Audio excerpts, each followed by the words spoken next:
Welcome back to PG Fam. We are here. It's me and Key, and today we're going to talk about first day of school and other firsts, mostly for the parenting side because We're bump parents. those kids.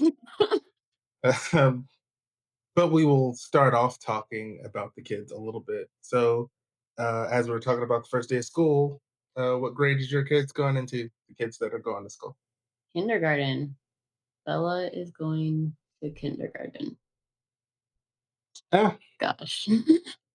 Clay is going into the second grade. We did the open house today and Yeah. met his teachers. One of the teachers he had last year, so that's either going to be really good for us or really terrible. We'll see.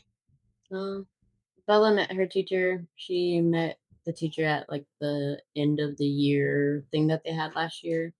So it's that same teacher. So she was excited about that. And they're the owls. So extra excited apparently. Not sure So what animal you guys have. we like owls. Apparently. I never knew that. Clay's class, they're geese. Interesting. Okay.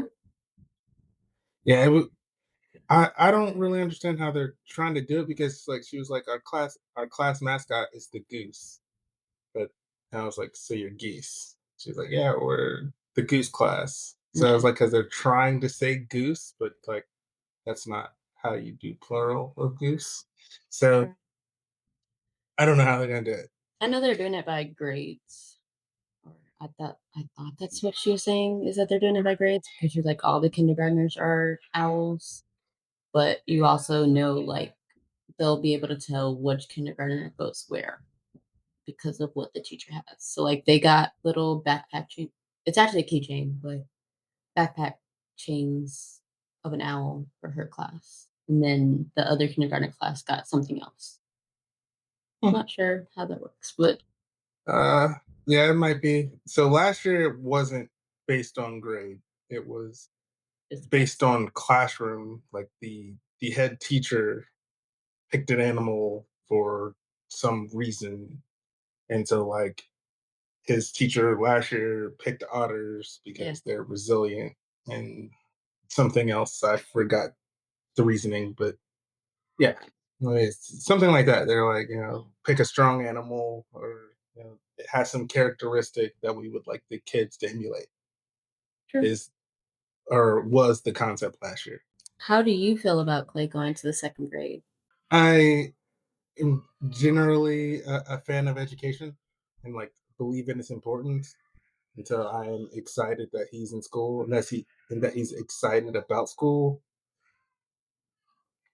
That's it. I don't have any like particular care or like interest in second grade necessarily. Yeah, factual. How I don't know how to feel about kindergarten yet. I'm excited because she's excited, but I feel like she was going to pre-K last year and was able to miss a lot.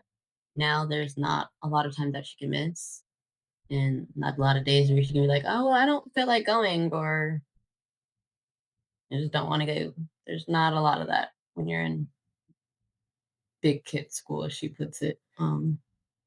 So it's gonna be a learning curve for her mostly, but she's happy. I'm ecstatic.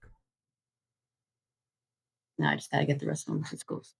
Then I'll be joyous. Overjoyed. Freedom. Sure, that's what everyone else says. I was trying to catch Jackson's first steps because Shanice happened to be deployed, and I was trying to catch it on video so I could give it to her. But every time he noticed the camera, he just would sit down and stop moving. And that was like when he was like first starting to crawl. I was trying to catch it, and he would be moving, and I was like, "Oh, let me grab my phone," and then he would just sit there and Mhm. stare at me. And then he did the same thing walking until we actually ended up catching it. They like tricked him into a dance party or something. Um, I was there for all the births. I hope so. Oh, I mean, since none of your kids are adopted, uh, There are moments where I'm like, especially with Aaron's birth, I was like, "Man, I coulda missed that one. Coulda missed it." Um, Kinda traumatic, low key, but I mean, we all survived, so that's all that matters. okay, first trip to the ER. First trip to the ER with Bella was traumatic for me because she threw up. I'm just gonna be honest, she threw up, and And that's why it was traumatic? I don't like throw up. I don't. Um, Okay. but she had gone to sleep. She was low key running a temperature, but not like a oh my goodness worrisome temperature. It was like a like you're a little warm, you're sleepy, you'll be all Yeah. right. Um, she had milk that night. We actually had Alfredo that night, first of all, but she had milk to go to sleep. I think she was like 1. Yeah, she was 1, and she woke up, said, "Mommy, my tum hurt." And I was like, "Okay." So I got her up. I went downstairs 'cause I was like, "She feels a little hot." Woke up my mom because I was like, "Yo, I think she's, like, burning." And mom was like, "Okay, well, go downstairs and get her Tylenol." Went downstairs. I put her down to get the Tylenol from the medicine cabinet. She made a sound. I, like, picked her back up because she was crying, and then she, like, and I was like, "Ooh, ah," and she, like, threw up on the floor, and I was like, "Mom." My mom's like, "Your dad is asleep." I was like, "She threw up. What do I do?" She's like, "Just take her to the ER." And I was like, "But what about this?" She's like, "Just go, because I already know you're not gonna clean it up." And I was like, "But what if she throws up in your car?" And she was like, "Well, then clean it." I was like, Yeah, so yeah. "Who's Clean it. about to clean it?" Like, no. You. No. No. Okay. No. But we got to the ER, thankfully, it's, like, a minute away from the house. It was by that McDonald's by the house. Yeah. Got there, she didn't throw up, thankfully. Then they're like, "Oh, well, we think she has COVID because we don't wanna do anything else." And I was like, "Cool, sure, whatever. If that's what you guys wanna say, then okay." With Anaya, her first ER visit was actually here when she was, like, 2.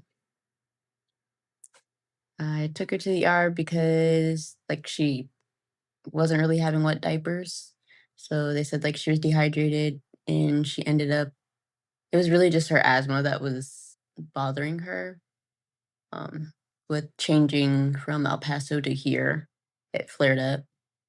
But it wasn't like she was wheezing or anything, she was just coughing to where, like, she couldn't catch her breath. Um, so along with her not having wet diapers, they ended up putting an IV in her and giving her, like, an antibiotic for not an antibiotic, a steroid for her lungs.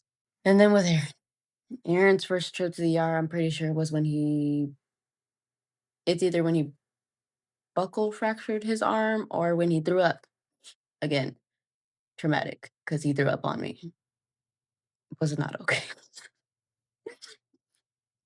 Thankfully, Andrew was home because that was not an okay day.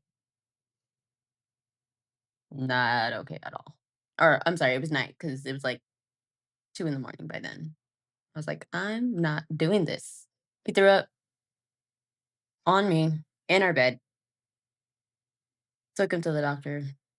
He was he kept kinda throwing up, but not like explosive vomit like the first one. Just like after a while, you just kinda like gag, I guess. So they ended up giving him nausea medicine and a popsicle, trying to get that to settle his stomach. And then they were like, just alternate Tylenol and ibuprofen. And if he throws up again, come back. And I was like, if he throws up again, I'm leaving him here.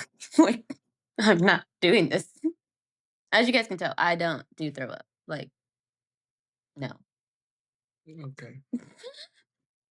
Uh, Clay's first ER visit was a little traumatic, but it was mostly because of all the other energy in this space. So, like, the event itself made me kind of panic. He fell out of the car, face first into the concrete. He Mhm. was climbing out of the car seat. Think because it was like it was after a church event, Mhm. and we stayed. We were getting ready to go, talking to somebody in the parking lot. He wanted to be where the action was. Climbed out of his seat, and then face planted. So I was initially really nervous about like potential brain damage or you maybe concussion leading to death because it really was a loud sound on the concrete. But after seeing that it was um, mostly his hands, like he Mhm. caught himself and like his face hit, Mm. I was less concerned about potential brain damage and stuff, and just more about like, okay, we need to stop the blood and get it checked to make sure that it was, kind of local. Uh, but everyone else that was there, or three or four other people, they were just all screaming, and all of that extra panic started to make me panic, and I struggled to like keep control of the situation. Eventually, I was able to kind of calmly but firmly tell everyone, like, all right, the time that we are spending like hovering over him, he's losing blood. We need to get in the car and get to the hospital. So yeah, there was that one. I remember that one. I don't remember Jackson's. I think I was gone. Mhm. I remember hearing about it, mm, I remember that one too. but I wasn't. I was on a trip. Mhm. Potentially, he didn't have to go to the ER, but better be safe than sorry in that moment because it was like his cough was like a barking, whooping cough type of situation. And Shanice was low-key freaking out. I was like, "Look, your kid is sick, man. I love you." And then mom was like, "Just take him just in case. Just better be safe than sorry." And like, even though they can't really do anything because it was like what, 6 months, maybe 8 months. He was still young. They don't really do much for babies, honestly. They suck. Um, Oh, I mean, also they don't want to be responsible for death of a baby. I get You that. can't really give babies medicine. I get that. But look, as a mother, if I'm bringing you my under 1-year-old child, do something other than say, "Oh, well, go home. You just got to deal." No, I'm obviously here because I can't deal. Gosh, dog it. Potentially he didn't have to go to the doctor, but because all they did was make sure he has a humidifier on at night.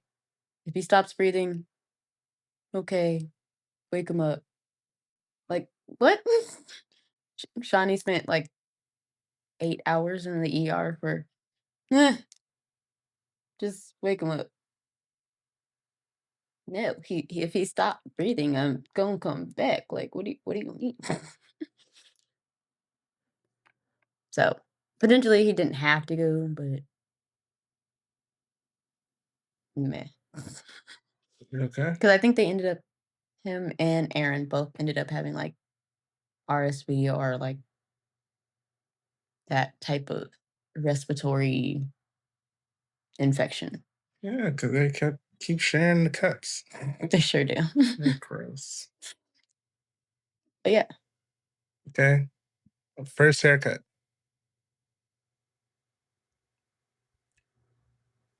mm. Bella and Aya still haven't had a haircut. Bella wants one very badly. Probably not gonna happen anytime soon. Aaron's first haircut. Mm, technically, he did it himself. He no, yeah. playing with the clippers. Well, I thought I put it away, Andrew took it back out, or he's gonna say I took it back out and he put it away. We were both at fault. So then kinda had to just level that off. So first haircut, I guess wasn't a bad one. He was happy. I mean, I I don't remember where I was, but I ended up hearing about that one. Mhm. Um, but my reaction to it, which was apparently not well received, It was. was that like ultimately it's okay. Like that could have been real dangerous. The Clippers could have cut him. Yeah. He didn't hurt himself. He had a little bit of fun. He was a little patchy because he doesn't know how to keep it level. I was like, so now you just go back and level it out for him, and it's Yeah. all good. It's fine. It will grow back. Yep. Um, Clay's first haircut was me. He was two, 2.5, maybe three. Um, I just like put the clippers on like one, no guard, and he got the old school Caesar 1 inch all around. Um, Jackson has not had his cut yet, Mhm. and that's mostly because he still has a kind of bald spot in the back of his head. I would like to see that fill in first before we cut hair. But also, um, maybe we don't cut his hair. He seems to be a fan of the braids and the cornrows and stuff. Yeah. And He likes getting his hair done. I don't have an issue with it. I had cornrows when I was younger. I actually like doing Jackson's hair. He's chill. The rest of them can kick rocks. Oh, well, Anaya likes getting her hair done a lot, a little too often. She would wishes I would wash it every day. I'm not doing it. I'm not doing it. Okay, first time you remember being embarrassed in public by your kids or by a kid Mm, in particular. in public, every time I take him to the grocery store. Um, Well, that sounds like Shanice. It's like you can't be that concerned about kids being kids that you like can't go outside. yes, yes, I can. That- If there's a time and a moment and a place to be a kid, and I get no matter what, kids don't exactly understand that time in the moment. Um, like we're going to the park, run around, have fun, be free. But if we're in church, other than Bobo's church, please don't run around. Please don't be free. Yeah. Well, Like uh, I want them to enjoy church, but I also want them to respect the church and realize it's not a playground. At Bobo's church, you get away with it. You can run around, you can play tag and go up to Bobo while he's preaching and he's gonna pick you guys up. That's not the case at all the churches. yeah. Well, my response to that is, I mean, they're kids, they're still learning, but also their experience of church is that it's allowed. True. Like the reason that you don't feel like that is allowed in like any church ever is because it wasn't. Like the rules are a little bit different. Can't uh right now they're still at such a young age. Yeah, it's It's okay. hard to say like it's okay at this church but not this church. Yeah, Like they're just like, well, if it's okay at this church, it's for church you. is church, all Yeah. churches. It's okay at church. And you're like, but then, you know, that starts another entirely different conversation that we probably should not have right now, but like what is actually okay in church? Mhm. Are those rules actually beneficial to like the saving of souls, or is it some old rule that we're still just following because Because old it's people so get cool? annoyed. Yeah. Yeah. Well, it's always been done this way. Yeah. I will say I grew up like them. So when we lived in Colorado and we were going to church, was them. Pastor Brown was like, "If you touch my Keely, y'all gonna answer to me." So I understand having free reign over the church. Um, but now that they're my kids, I'm like, look, go sit down somewhere. Sit down. But like, I mean, with when they're with dad, they're able to run around, be free. Even at Lacey, in a way, they're able to run around and be free. Even at Allen, they're technically able to run around and be free. I'm used to the old people being like looking at you sideways, where you're like, oh, you just gonna let your kid be like wild, like you ain't gonna tell them sit down. And there are those like the mothers of the churches where we're like, girl, it's fine. Pastor loves the little babies. We need to hear it. We all old. We need the kids. And I get that. But then there's the old people that are like, and I'm like, okay, I'm sorry. Like, he's just one. Don't look at me like that. Sheesh. So it's kind of a mix of I get that. embarrassment slash I know that they're just being kids. I can't think of a specific moment. I know that there are some. Especially with Clay. Yeah, and with Clay, it's probably him repeating something that he heard somewhere, Mhm. um, and deciding that at that exact moment is the exact time that we need to have this conversation, but also like the loudest he can possibly have it. Yep. But I can't think of anything specific right now. But I know that I've had a few. But I probably also struggle to think of it because I also don't. I am less bothered by kids being kids. Mm.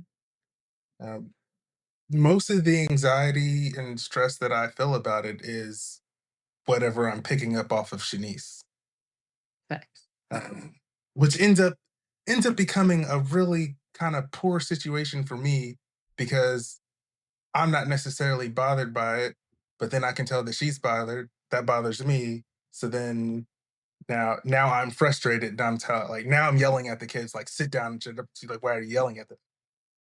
You wanted me You to wanted me to. because you wanted me to because it wasn't okay for them to just be playing. I was unbothered. You were messing with my peace. Yeah. Parenting is hard, but it's also like the most important thing you can do in the world. So keep at it. Um, We need good. We need children to become good, productive members of society, and with the ability to critical think. That's what I need. I need people to think about the issues that are coming, not just say yes because we've always said yes or no because we've always said no. Like, why is the answer this? And does that answer still make sense today? In the circumstances that I now experience, and it doesn't really matter what my grandparents experienced outside mhm. of the history. It's good that I know that clearly. But if I'm like, oh, I'm doing it this way because my grandparents did it this way and my daddy did it this way, that's not necessarily the right answer.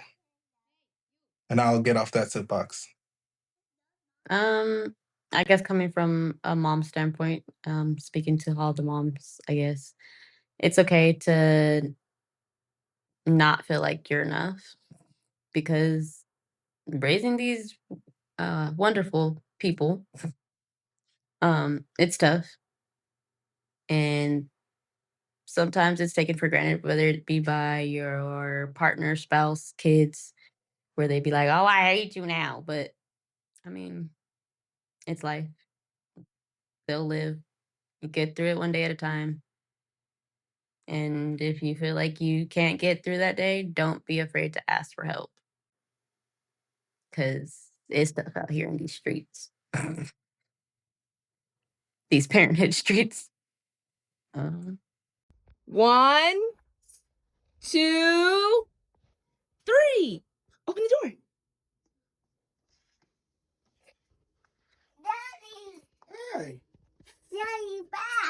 Yeah. What's up, buddy? Thanks for joining us. Hopefully, you thought about some of the firsts that you've had. Hopefully, it wasn't all too sad for you. Thought about some funny things because kids also bring lots of joy, even though we didn't necessarily talk about that. Have fun, but not too much fun. Keep PG. Adios.